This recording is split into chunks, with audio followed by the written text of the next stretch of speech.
Low merchant navy experience, this is Lokendra Singh welcoming you back in सेलेशन। तो कैसे हैं आप सब लोग? And I hope you all are doing good. बहुत दिनों बाद हम वीडियोस बना रहे हैं एंड यू ऑल नो कि हम लोगों का साइन ऑफ वगैरह हो चुका है एंड मोस्टली 9 महीने या 9 महीने से ज़्यादा हम लोग शिप पे करके आए and you know him well. ये मेरा दोस्त, मेरा बेंचमेट एंड हम लोगों ने साथ में डीएनएस किया, साथ में हम सिनर्जी में हैं, तो साथ में हम लोग उतरे भी कोइंसिडेंटली। तो अभी हम साथ में कोर्सेज वगैरह कुछ कर रहे हैं, तो सोचा कि हम साथ में वीडियोस क्यों ना बनाना चालू करें, है ना। तो स्पेशली इसलिए ताकि आप लोग कुछ सीख पाएँ, यू मे लर्न समथिंग कि हम लोगों ने क्या क्या मिस्टेक्स करी, क्या क्या किया है। तो चल अंकिता, ये बात करते हैं यार कि हमने 9 महीने में सीखा क्या।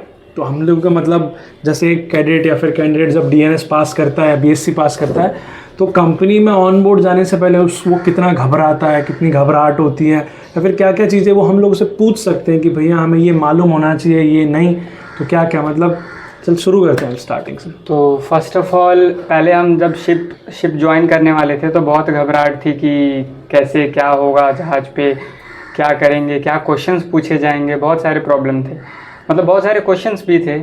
लेकिन फिर वो दिन आया, मैं वो दिन भूल नहीं सकता। 20 नवंबर मेरा फर्स्ट वेसल। सो पहले से बहुत सारे डाउट्स थे, लेकिन अभी जैसे कुछ बच्चे जो ज्वाइन करने वाले हैं अपना फर्स्ट वेसल जो भी है, तो उन्हें ये सब थोड़ा मतलब अपना बेसिक्स क्लियर करके जाए तो first impression last impression as we all know, तो हमको पता है। तो उस हिसाब से हमको एटलीस्ट सब चीज़ के बेसिक्स पता करके जाना चाहिए। जैसे अगर हम लेते हैं तो मतलब प्रैक्टिकल्स में भी हम अपने कॉलेज में परफॉर्म करते हैं, साउंडिंग वगैरह, साउंडिंग टेप के साउंडिंग कैसे लेते हैं, प्लस और अलग वो ड्राफ्ट रीडिंग्स कैसे है, वो सब बेसिकली छोटे मोटे चीज़ जैसे हमारा बेसिक जो था अपने कोर्सेज में। रीडिंग्स वगैरह तो एक्सपेक्ट करते हैं कि हमें मालूम होना चाहिए एटलीस्ट, क्योंकि तुमको चीफ ऑफिसर के साथ, चीफ ऑफिसर नहीं, अगर तुम्हारा थर्ड मेट और सेकंड मेट बिजी होगा पोर्ट पे तो बोलेंगे कैडेट जाओ अपना ड्राफ्ट रीडिंग लेकर आओ।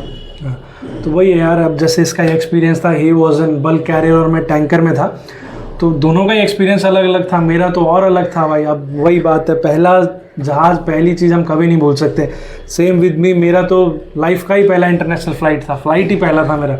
मेरे को ये पापा ने कहा था जब डीएनएस हुआ कि बेटा चल फ़्लाइट करवा देता हूँ कि तू उसमें चले आना। मैंने कहा यार जाएंगे तो अब अपनी औकात में ही जाएंगे। तो कोइंसिडेंटली ऐसा हुआ कि एयर इंडिया का फ़्लाइट मिला, वो भी शुरू के दिन में ही वो मेरा बिज़नेस फ़्लाइट में कन्वर्ट हो गया। और मज़े भाई, पहली बार में बिज़नेस फ़्लाइट।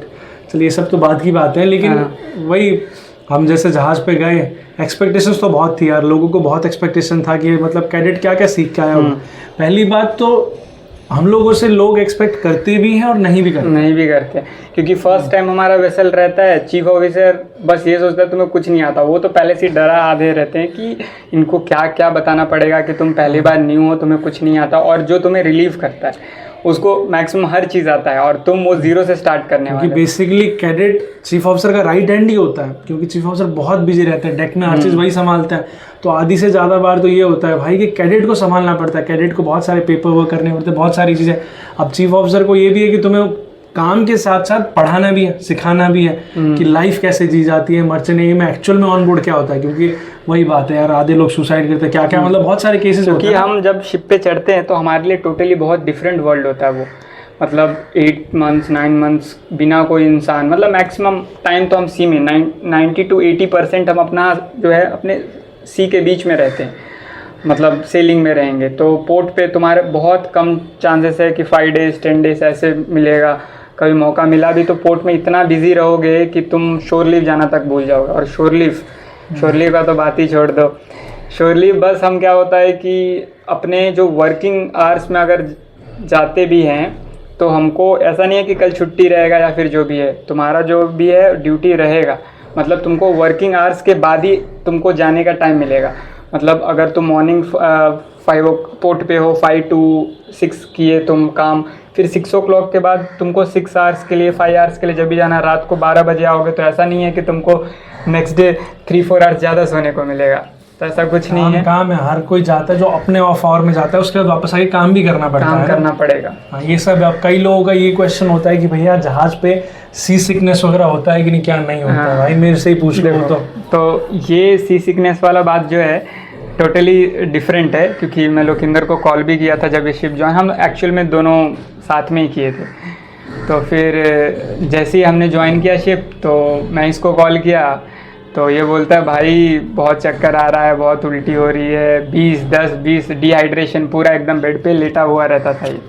फिर मेरे से ये पूछते हैं कि तेरे को कुछ हुआ, तो मेरे को एक्चुअल में वही है, पर्सन टू पर्सन डिपेंड करता है। जो बचपन में बहुत ज़्यादा ट्रैवल किए हैं कार में, बसेस में, ट्रेन में, तो उनको बहुत कम चांसेस है किसी सिकनेस हो, बहुत ज़्यादा कम चांस। जैसे मेरे को एक बार भी कुछ ऐसा फील नहीं हुआ कि मैं शिप पे हूँ। और इसी वजह से बहुत सारे दोस्त भी पूछते थे कि भाई तेरे को तो कुछ हो ही नहीं रहा है, क्या मतलब है? तो है, डिपेंड करता है। लेकिन मेरे को तो बहुत हुआ था, मेरा तो ऐसा भी हाल था, 3-3 दिन तक मैंने खाना ही नहीं खाया था। अब लोग कहते हैं, अब वो है ना, नुस्खे बहुत सारे देंगे कि तेरे को ये खाना चाहिए, वो करना चाहिए, कोई काम सही नहीं हो आएगा। जाएगा। काम कुछ नहीं आता है, वो अपने आप ठीक 5 to 7 days और मैक्सिमम। अरे मेरी हालत तो इतनी खराब थी, मैंने घर वालों को बोल दिया था मैं मर्चेंट नेवी लाइन छोड़ रहा हूँ। 3 दिन तक मैं अपने घर वालों से लड़ना पड़ा मेरे को कि मेरे को छोड़ना है। जब पापा ने कहा ठीक है तू छोड़ सकता है, तब मैंने हार मान लिया कि यार साला इतना पैसे खर्च करके हैं, कैसे कर सकता है। फिर थोड़ा मतलब एक मेन चीज़ तो होता है यार कि हम अपने अंदर क्या सोचते हैं। जब मेरी उल्टी होनी चालू हुई, मैं तो ये सोचने लग गया था कि मेरे को कैसे छोड़ना है ये लाइन। लेकिन जिस दिन से मैं ये सोचने लगा कि अब यार इधर ही टिकना है, कैसे टिकूं, तब से थोड़ा हुआ। सब माइंडसेट पे अभी जो मेरे को रिलीव करने आया, हाँ। हमारा जहाज एंकर पे खड़ा है, हमारा जहाज ठीक है, और बस थोड़ा बहुत स्वेल से अब थोड़ा बहुत जहाज ऐसे ऐसे हिलता है, बहुत थोड़ा हिल रहा था। वो खड़ा खड़ा जब मेरे से हैंड ओवर ले रहा था, वो मेरे को बोलता है कि भाई यार जहाज हिल रहा है। तो और जहाज एकदम खड़ा था भाई, हिल भी नहीं आता इतना, ठीक है। तो भी वो पूछ रहा था कि भाई जहाज हिल रहा है क्या, तो सबका अलग अलग था, क्योंकि उसका भी फर्स्ट शिप ही था। तो फर्स्ट शिप में यू कैन एक्सपेक्ट कि यार थोड़ा बहुत रोलिंग वोलिंग लग सकता है, लेकिन ऐसा हर का जरूरी नहीं है। इसका नहीं हुआ, मेरे दोस्तों के साथ नहीं हुआ, मेरे साथ हुआ, कई दूसरों के साथ भी हुआ, जो मेरे को रिलीव करने आया उसके साथ भी हुआ होगा पक्का। तो ये तो होगी सी सिकनेस क्या था। अब दूसरा यार कि एक अगर ये वीडियो वो बंदे देख रहे हैं जो डीएनएस कर रहे हैं या फिर बीएससी कर रहे हैं, उनके लिए एक बात, ये बता यार कॉलेज में दोस्ती चुननी कितनी ज़रूरी है? हाँ, बहुत ज़्यादा ज़रूरी है, क्योंकि इन फ्यूचर तुमको कुछ भी हेल्प हो, इवन तुम अगर शिप पे हो, ठीक है, और तुम्हारा दोस्त शोर पे है, 1-2 दोस्त ऐसे बनाने ही पड़ेंगे गहरे वाले कि अगर कभी भी कुछ भी प्रॉब्लम आए, व्हाट्सएप जस्ट एक मैसेज और तुम्हारा काम हो गया। और क्योंकि तब तो हम बाद में कमाने भी लगेंगे, कभी पैसे की ज़रूरत पड़ी, कभी किसी चीज़ की ज़रूरत पड़ी। तो ऐसा नहीं भाई कि तुम ऐसे दोस्त चुनो कि पहले पूरे डीएनएस में बीएससी और तुमसे बकचोदी करता रहे, लेकिन बाद में पता चले कि साथ में ही ना हो, है ना। अब हम लोग दोनों साथ में बैठते थे, सब कुछ साथ में किया, मेरा 1 नंबर ज़्यादा था, इसका 1 नंबर कम था। हम लोग साथ में चढ़े, सब कुछ किया, साथ में पढ़ाई करी, वापस आए, साथ में कोर्स कर रहे हैं ना। तो ऐसे तुम्हें करना चाहिए, क्योंकि हम लोग यार लाइन क्यों चुनते हैं? कैप्टन बनने के लिए ना, उसके लिए। तो ऑब्वियसली अभी हम इस हालत में नहीं है कि हम कुछ कह सकते हैं तुम्हें कि ऐसा करना चाहिए, क्योंकि भाई कैडेट ही हम भी। लेकिन अगर जिस दिन ऐसा होगा कि हम इतने लेवल पे पहुंच पाएंगे, उस टाइम पे हम ये कह पाएंगे कि जो हमने डिसीजन पहले लिया था सब सही ठीक था, है ना। हम ऐसे नहीं यार दूसरों की तरह बस कि तुम लोगों से रुपये ऐंठते रहे। हम लोगों ने क्या कहा था भाई, अफोर्डेबल बैचेस लाएंगे। कितने के बैच है? 3000 4000। लेकिन जो लोग 2-3 साल कर लेते हैं, उनका 4-5-6-7 हज़ार से ऊपर ही पहुंच जाते हैं बैचेस।